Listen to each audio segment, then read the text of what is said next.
વિદ્યાર્થી મિત્રો, આપણે કલ્પનાની દુનિયાના સરસ મજાના 4 ટોપિક લખી લીધા. કેટલા લખ્યા? 4. જેની અંદર જીન આવ્યો, ભૂત આવ્યું, દરિયા કિનારે જઈ આવ્યા, અને આ ઉપરાંત આપણે કઈ કઈ વિશ ઈશ્વર પાસેથી અથવા તો માંગીએ તરતથી પૂરી થઈ જાય એમ આપણે ઘણી બધી આપણી ઈચ્છાઓ પણ માંગી લીધી. ટૂંકમાં આપણે ઘણું બધા નવા અનુભવો લીધા. હવે 5મા ટોપિકમાં હું તમને કંઈક એવો અનુભવ આપીશ જે પહેલાના કરતા અલગ હશે, ડિફરન્ટ. ટૂંકમાં આપણે બીજા ગ્રહ ઉપર જઈશું. ગ્રહો તો બધાને ખબર છે ને? કેટલા ગ્રહો છે? 8. આપણું જે પરિવાર છે એનું નામ શું છે? સૌર પરિવાર, સૂર્યમંડળ, બરોબર? એમાં 8 ગ્રહો છે. જેમાં આપણે કયા ગ્રહ પર રહીએ છીએ? પૃથ્વી. હવે આપણે પૃથ્વી ઉપરથી આ ટોપિકમાં બીજા ગ્રહ ઉપર જઈશું. કેવી રીતે જઈશું એની ટોટલી વાત કરું છું, બરોબર? હવે આપણે વાત ચાલુ કરીએ કે ઉનાળાની કાજળઘેરી રાત છે. ખબર છે શિયાળો આલે, પણ તોય આપણે ઉનાળાની કાજળઘેરી રાત છે. હવે કાલે રવિવાર છે એટલે સવારે તમારે સ્કૂલે જવાની કોઈ ઉતાવળ નથી. તો એવી ગરમ કાજળઘેરી રાતમાં તમે તમારા મિત્રોની સાથે તમારા ઘરની અગાસી ઉપર સૂતા છો.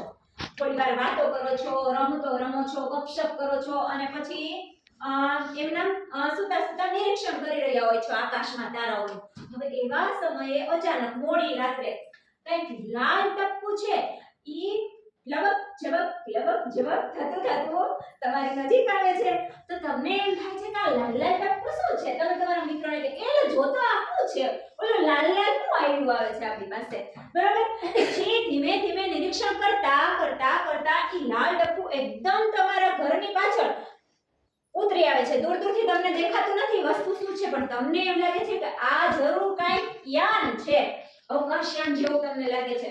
તમને પહેલા તો તમે અને તમારા 2-3 મિત્ર જેટલા છો પહેલા તો ગભરાઈ જાવ છો કે આ શું હશે ને કેમ હશે. મારા ઘરની પાછળ, તમારા ઘરની પાછળ મોટું ખેતર હતું ત્યાં ઉતર્યું હોય, બરોબર? મારા ઘરની પાછળ કેમ છે ને આમ તેમ, હાલો જઈને મમ્મી પપ્પાને બોલાવીએ ને કહીએ ને આ તેમ, એવા બધા ઘણા વિચારો આવે છે. પણ પછી તમને એમ થાય છે કે મમ્મી પપ્પાને કહેવા જાશું તો અમને જોવા જવા દેશે નહીં, શું છે બરાબર? બીજા છે ને ધાબે નહીં પડે, ઘરે લઈ જાય નીચે. એટલે તમે કેન્સલ કરો છો ને તમે તમારા મિત્રો સાહસ કરી અને તમારા ઘરની પાછળ એક સીડી હોય ઉતરવાની, પાછળના ખેતરમાં ઉતરવાની. તો ત્યાંથી તમે તમારા મિત્રોના હાથ પકડીને ધીમે ઉતરો છો. અને પેલા યાનની પાસે જાઓ છો. તો યાન છે ઈ મોટું ઈંડા આકારનું યાન હતું અને ચારે બાજુ લાલ પ્રકાશ ફેલાયેલો હતો. અને આશ્ચર્યની વાત એક હતી, અને ઈ હતી કે આવી ઉનાળાની ગરમ રાત્રે તમે જ્યારે યાનની પાસે પહોંચો છો ને, તો શિયાળામાં ઠંડી ના હોય એવી ઠંડી લાગવા લાગે છે, અને કઈ વિચિત્ર વાસે આવતી, પણ તમને કઈ ખબર પડતી નથી. પછી જેવા તમે યાનની પાસે પહોંચો છો તમે અને તમારા મિત્રો, તો પેલું યાન છે ઈ કમળની પાંખડીઓ ખુલે એવી રીતે ખુલી જાય છે. હજી તમે તમારા મિત્રો કઈ સમજો ત્યાં તો પેલું યાન ખુલે છે અને તમે પલકના ઝબકારામાં 1 સેકન્ડમાં યાનની અંદર બેસી ગયા હોય અને બંધાઈ ગયેલા હોય તમારા હાથ પગ. હવે તમે તમારા મિત્રોને, અને યાન બંધ થઈ જાય છે. હવે તમે તમારા મિત્રોને ખબર પડી જાય છે કે આપણે તો કિડનેપ થઈ ગયા. ભાઈ શું થયું? કિડનેપ. હવે આ અજીબ પ્રકારનું કિડનેપ છે એ તમને ક્યાં લઈ જશે એ હજી તમને ખબર નથી. હવે આ યાન બંધ થાય છે અને યાનની ઉડાન ચાલુ થાય છે. હવે આ યાનને તમારે કયા ગ્રહ ઉપર ઉતારવું, કે બીજી દુનિયામાં ઉતારવું, ન્યા જઈને કેવા લોકોને મળવું, એલિયનને મળવું કે બીજું કાંઈ, એ બધું તમારે ડિસાઈડ કરવાનું છે. ઓકે?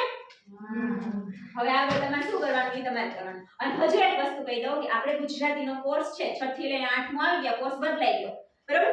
પણ આ પાઠની સરસ મજાનો જૂના કોર્સમાં આવતો વલયની અવકાશી સફર, બરાબર? ખૂબ સરસ. આની અંદર આખા પાઠનું સરસ વર્ણન છે. ઈ પાઠે હું તમને બતાવીશ, પણ તમે આ કલ્પનાની દુનિયા પૂરી કરી લો ને પછી પહેલા જો બતાવીશ ને તો બધાય ઈ લોકોએ કર્યું ને ઈ છોકરાએ ભલે વિરાટે એવું ને એવું તમે બધાય કરી દઈશું. એટલે આપણે કોપી પેસ્ટ કરવું નથી. ઈ પાઠ પણ હું તમને સરસ મજાનો વલયની અવકાશી સફર બતાવીશ, બરાબર? હવે આગળ તમારે લખવાનું છે. Thank you.